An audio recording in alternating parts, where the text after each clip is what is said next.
And after a very hot, even record-breaking heat wave last week, we're really settling down.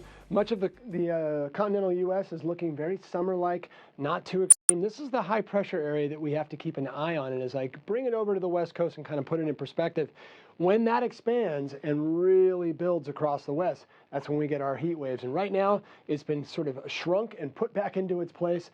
It might rear its head later in the week, but for now, it's quiet. Steady onshore flow as we have a trough of low pressure. That means we're just basically getting a strong onshore influence or a westerly influence. Whenever you have a westerly wind in this part of the world, it means you're getting a lot of ocean energy, and that's a very cool ocean out there. So it's like a giant water cooler in the form of giving us 60s, 70s near the beaches. You go inland, of course, it's much warmer, but not too bad.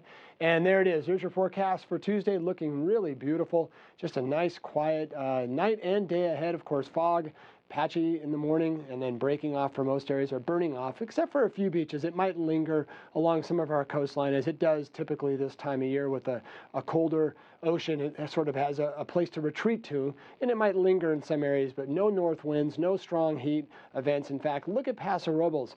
That is indeed a pleasure when you can get back into the 70s this time of year. We know how hot it can get there. It's a beautiful part of the world, but boy, it can get pretty toasty. Ojai will still be warm, but not overly warm. And Santa Paula, nice. Look at Camarillo at 76. And the beaches, 60s and 70s. We do have some surf out there out of the south-southwest. And we also have a very high tide coming up this week for the next few nights. And it's in the evening after sunset.